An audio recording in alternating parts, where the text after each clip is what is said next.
Hello friends, welcome to crazy GK trick. दोस्तों, weekly current affair की हमारी series को आगे बढ़ाते हुए आज के इस वीडियो में हम डिस्कस करने वाले हैं 26 नवंबर से लेकर 2 दिसंबर तक के सभी इंपॉर्टेंट करंट अफेयर को। काफ़ी इंपॉर्टेंट वीडियो है, वीडियो को आप एंड तक ज़रूर देखिएगा।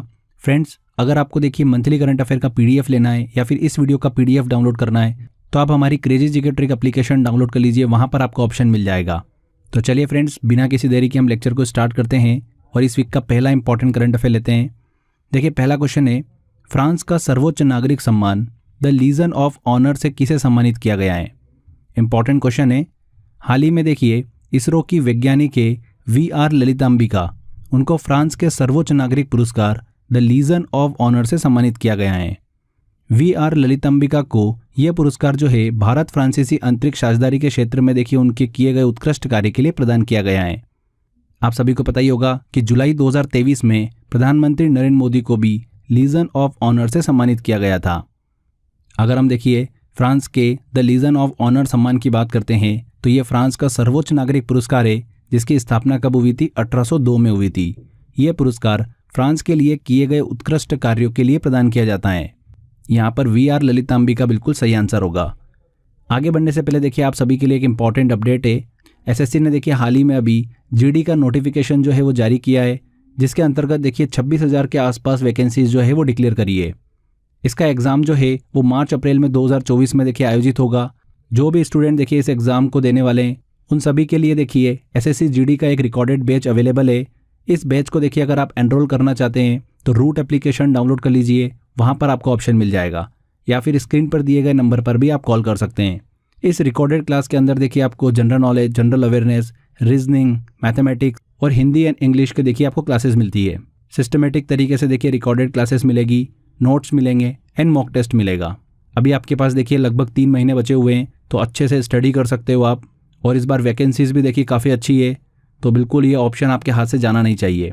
बहुत ही देखिए नॉमिनल कॉस्ट पर ये कोर्स आपके लिए अवेलेबल है। 999 में आपको ये कोर्स जो है वो मिल जाएगा। इस कोर्स को एनरोल करने का लिंक जो है वो कमेंट बॉक्स में मैंने पिन कर रखा है। चलिए फ्रेंड्स, हमारे लेक्चर को कंटिन्यू करते हैं। एंड सेकंड क्वेश्चन आता है हमारा, basic animal husbandry statistics 2023 report के अनुसार भारत का सबसे बड़ा दुग्ध उत्पादन करने वाला राज्य कौन सा है। इंपॉर्टेंट क्वेश्चन है। देखिए हाल ही में पशुपालन सांख्यिकी 2023 रिपोर्ट जो है वो जारी की गई। इस रिपोर्ट में भारत के प्रमुख राज्यों का दुग्ध उत्पादन हुआ, चाहे अंडा प्रोडक्शन हुआ, मांस प्रोडक्शन और उन उत्पादन राज्यों को रैंकिंग जो है वो प्रदान की गई है। अगर हम देखिए दुग्ध उत्पादन की बात करते हैं तो पहले नंबर पर देखिए उत्तर प्रदेश है, दूसरे नंबर पर राजस्थान और तीसरे नंबर पर मध्य प्रदेश का नंबर आता है।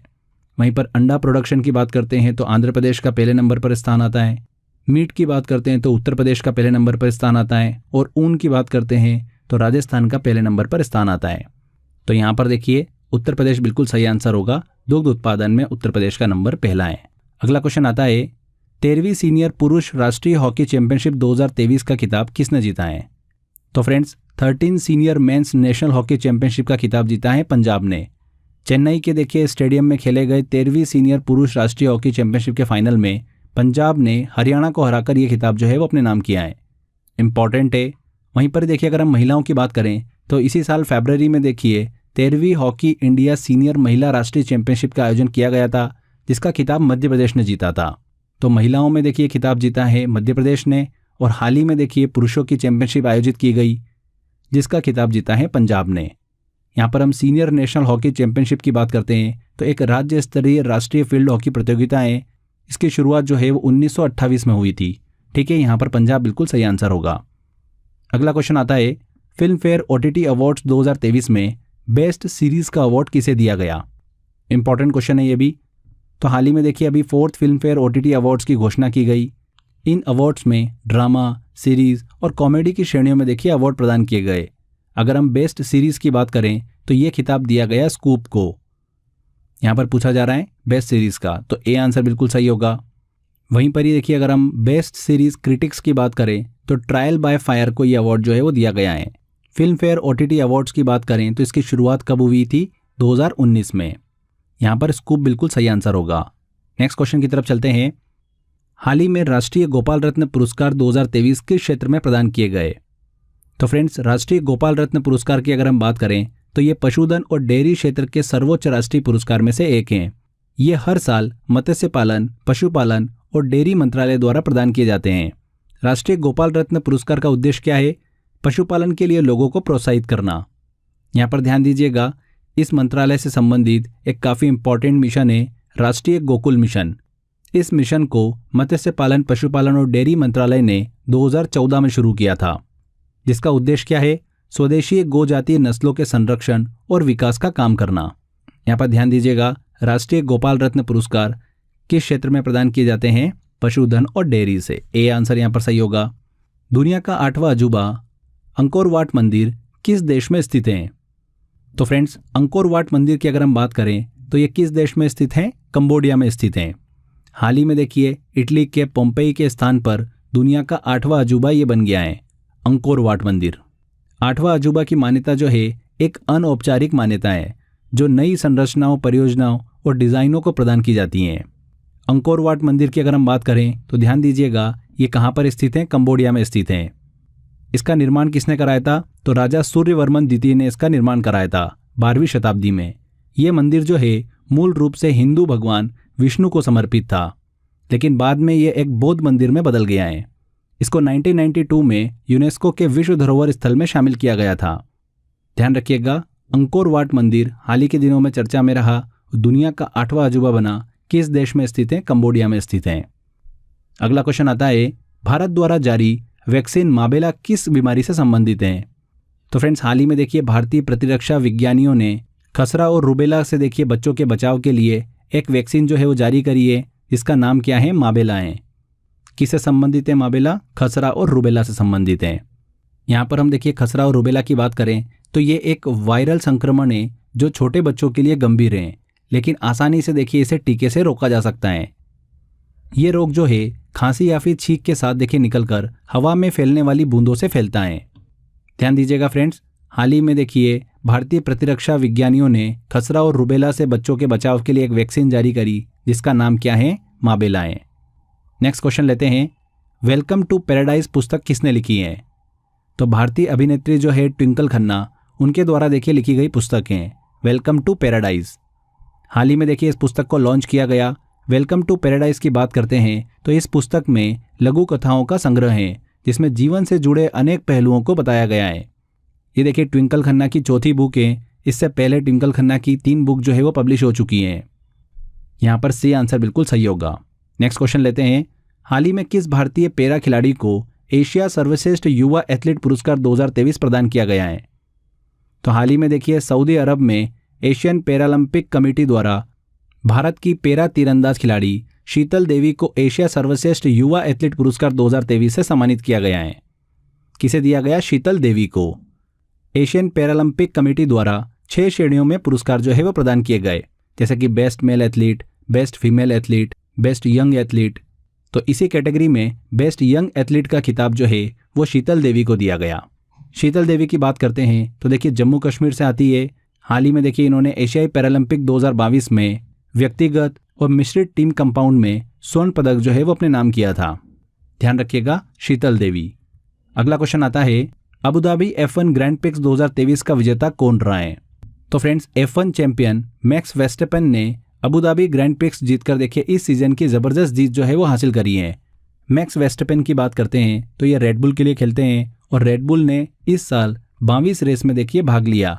इस साल मैक्स वेस्टपेन ने 19 रेस और सर्गियो पेरेज ने रेडबुल के लिए 2 रेस जीती हैं, कुल मिलाकर 21 रेस। यहाँ पर देखिए Abu Dhabi F1 grand prix की बात हो रही है तो ये खिताब जीता है मैक्स वेस्टपेन ने। B answer. बाली जात्रा महोत्सव का संबंध किस राज्य से है? तो हाल ही में ओडिशा के देखिए कटक में बाली जात्रा महोत्सव जो है वो आयोजित किया गया।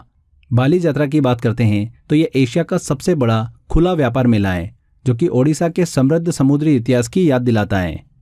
ओडिशा में देखिए और भी अन्य उत्सव सेलिब्रेट किए जाते हैं, जैसे कि रथ यात्रा, कलिंग महोत्सव, चंदन यात्रा, कोंकण नृत्य महोत्सव और बाली जात्रा महोत्सव। और हाल ही में अभी बाली जात्रा महोत्सव ही देखिए ओडिशा में आयोजित किया गया, ओडिशा से संबंधित है। अगला क्वेश्चन आता है, हाल ही में फ्रांसीसी पुरस्कार night of the order of arts and letters किस भारतीय को प्रदान किया गया? तो भारतीय लेखिका अर्शिया सत्तार को फ्रांसीसी पुरस्कार night of the order of arts and letters से सम्मानित किया गया। अर्शिया सत्तार को ये पुरस्कार जो है लेखक के रूप में साहित्य के क्षेत्र में दिए गए उत्कृष्ट योगदान के लिए प्रदान किया गया है।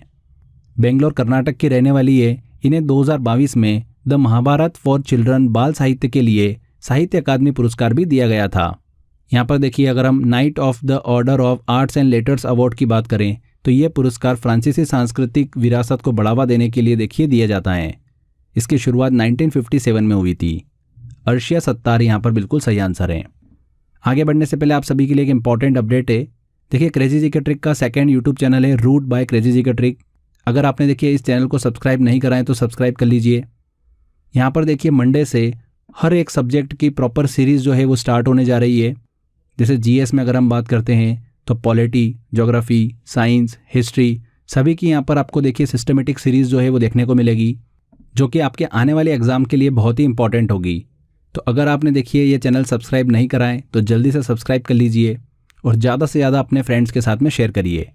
चलिए आगे बढ़ते हैं। अगला क्वेश्चन आता है, Pranab my father a daughter remembers book किसके द्वारा लिखी गई है?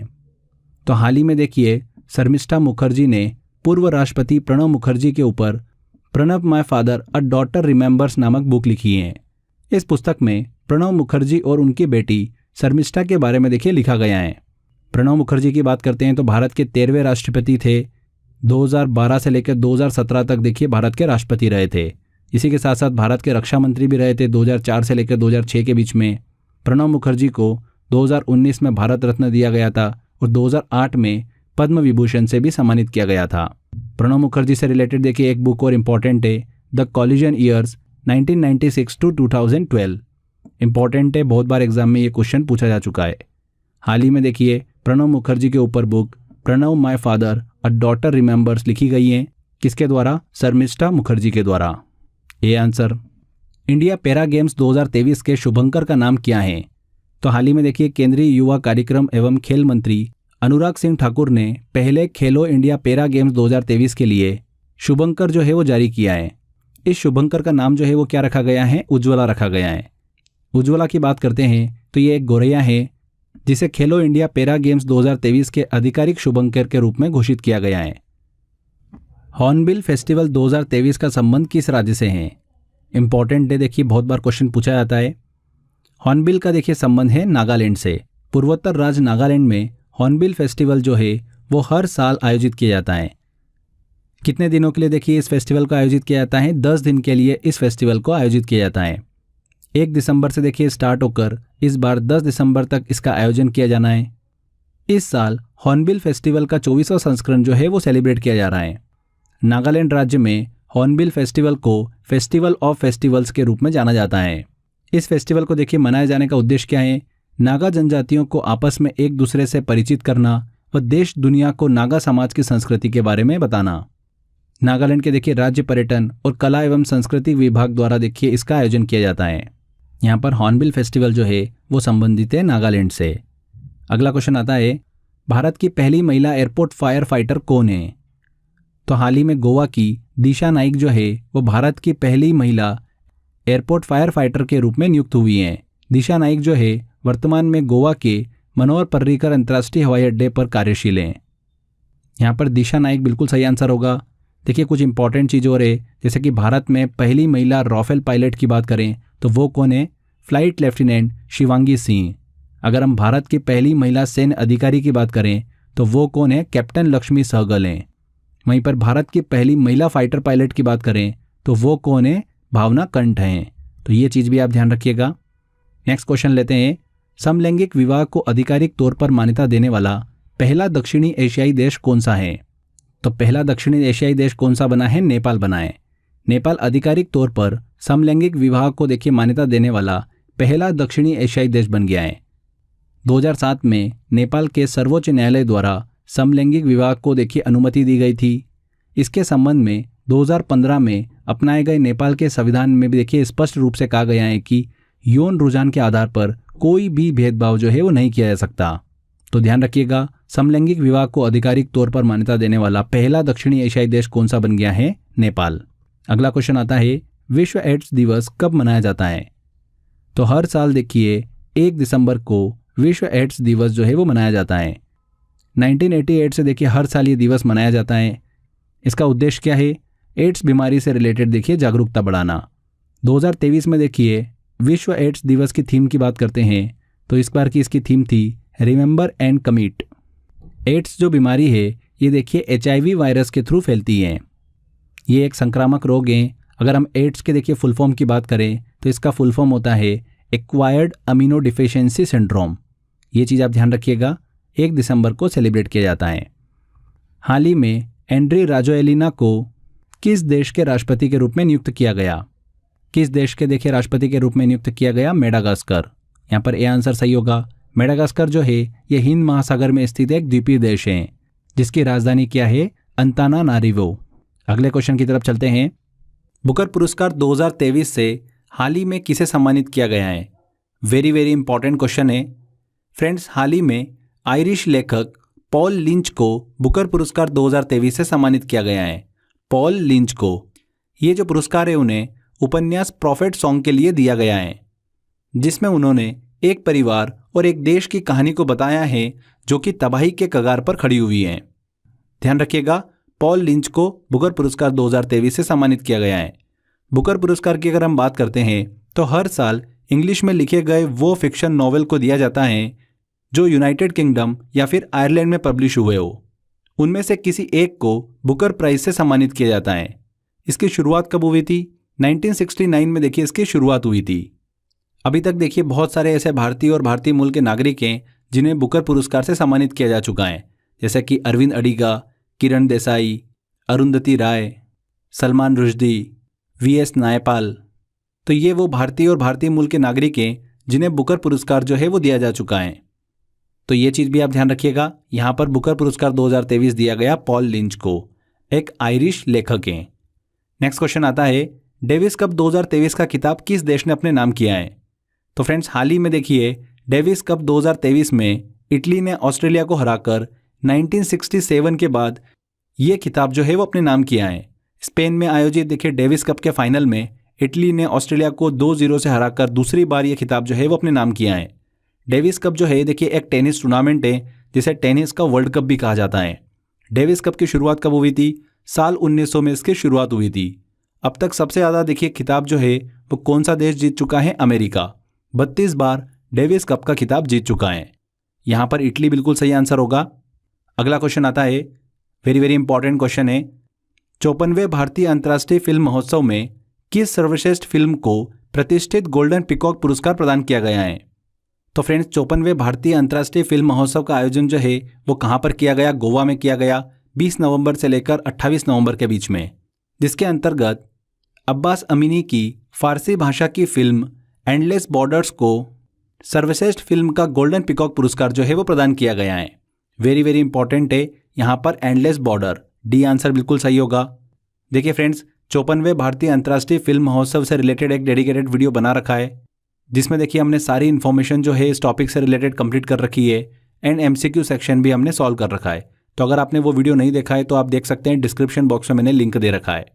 अगला क्वेश्चन आता है, 17वें सूर्य किरण युद्ध अभ्यास 2023 का आयोजन भारत और किस देश के मध्य में किया गया?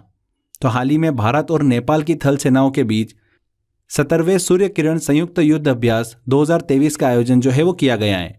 इसका आयोजन जो है वो उत्तराखंड में किया गया।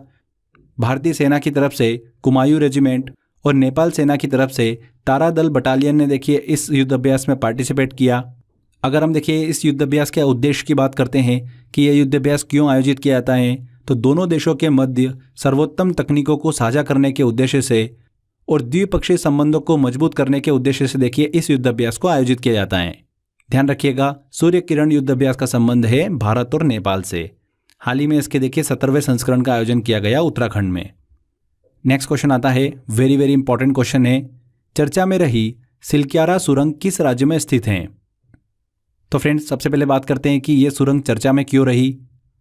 तो हाल ही के दिनों में देखिए उत्तराखंड में 4 धाम राजमार्ग परियोजना के अंतर्गत सिलक्यारा और डंडाल गांव के मध्य में निर्माणाधीन देखिए सुरंग का एक हिस्सा जो है वो भूस्खलन के कारण ढह गया था, जिसमें 41 श्रमिक जो है वो उसके अंदर फंस गए थे। इस सुरंग का निर्माण जो है उत्तराखंड के उत्तरकाशी जिले और यमुनोत्री शहर को जोड़ने के लिए किया जा रहा है। इस सुरंग की कुल लंबाई कितनी है? 4.5 किलोमीटर हैं।